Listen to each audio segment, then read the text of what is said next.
के भयो भन न हो? पेट दुखिरहेछ। के भएर पेट दुखिरहेछ भन न? बाहिर सरेछु कि हजुर। अनि के गर्ने बसेको यहाँ त? जाऊ न गोठमा। मान्छेहरूले अब कति दिन भयो? 3 दिन भयो हजुर। अनि 3 दिन भयो त बोल्नु पर्दैन तिमीलाई? अनि छोराछोरीले कसले पकाएर दिन्थे खाना? छोराछोरीको टेन्सन तिमीलाई नै छ? अनि कसले गर्छ त हजुर? हिँड नि यार, अहिले पनि गोठ हिँड न। जानै पर्छ हजुर। समाजका मान्छेहरूले बुझ्छ के सोच्छ यार, जाऊ नि यार। कस्तो कुरा नबुझेको होला। फेरि देउताले श्राप दिन्छ अनि थाहा पाउँछौ तिमी। छिटो हिँड नि यार। देउताको त दिनु हजुर, यो समाजले चाहिँ बाँच्न दिँदैन कि।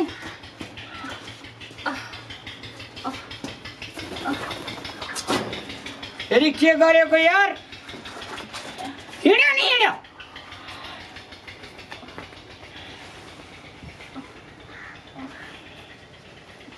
यसो छोप्दिनु न हजुर। छोप्न मिल्दैन, यस्तो अवस्थामा छोप्न मिल्दैन। यसो सहारा दिनु न। तेरी बिस्तारै झडन यताबाट झडन यताबाट।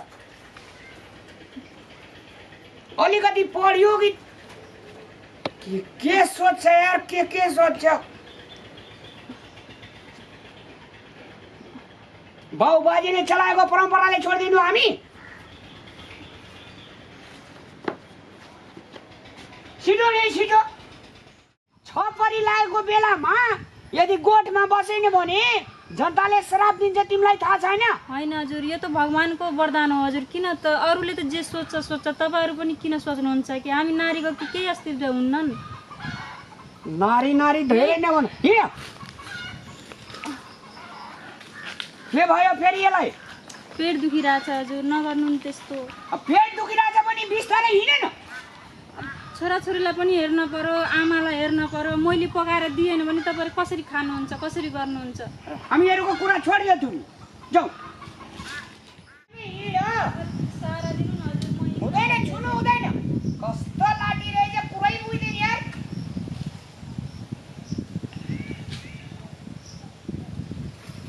बिस्तारै हिँड, बिस्तारै हे।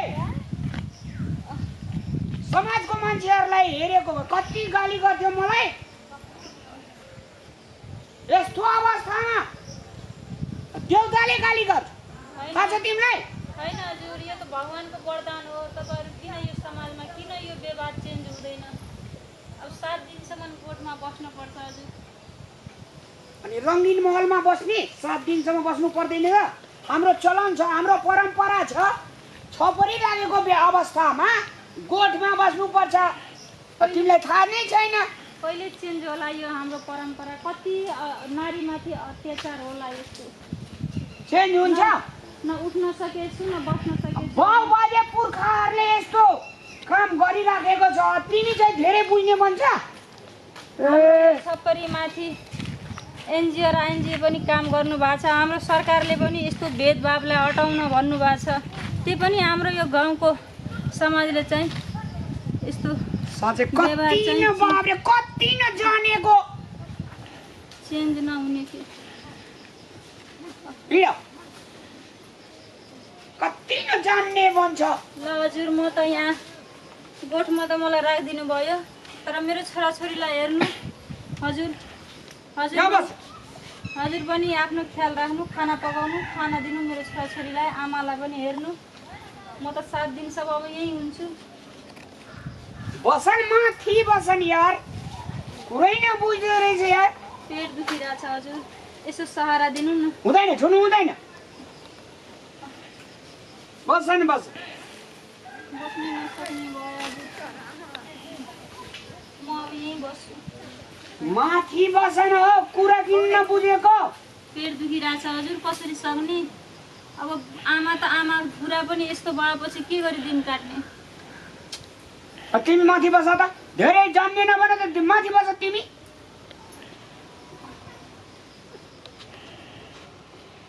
छिटो बस, मलाई फेरि घर जानुपर्छ। नसकेर हजुर। यसमा खुट्टा टेकेर माथि बस नि यार। के खालको बुढी रहेछ थाहै छैन। अलिकति पढ्यो कि बाप रे बाप, हामीले नै कानुन सिकाउँदो रहेछ यार। हाम्रो समाजमा यो कहिले यो रीतिरिवाज चेन्ज होला?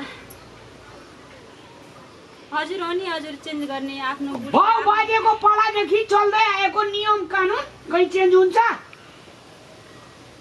त्यो त हामी हो चेन्ज गर्ने हजुर। अझ आयो मेरो घरमा धेरै जान्ने बन्छ। सुत भोक लाग्छ हजुर, यसो खाना म ल्याइदिनु। नास्ता ल्याइदिन्छु है। हस् हजुर। म गएँ ल बुढी। हुन्छ हजुर। छोराछोरीलाई ख्याल गरेर राख्नु होला है, आमालाई पनि राख्नु होला। 7 दिनको त कुरा हो, 7 दिनमा तेरो छोराछोरीलाई कसले लग्छ?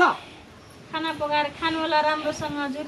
हामीहरू राम्रोसँग खाना बनाएर खान्छु र तिमीलाई पनि राम्ररी खाना ल्याइदिन्छु, त्यसको टेन्सन नलिऊ। अब त 7 दिनसम्म घाम देख्न पनि पाउँदैन हजुर म त।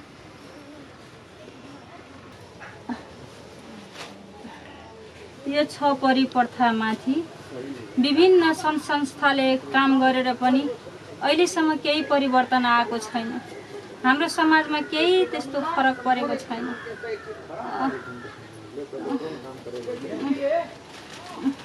कस्तो पेट दुखिरहेछ।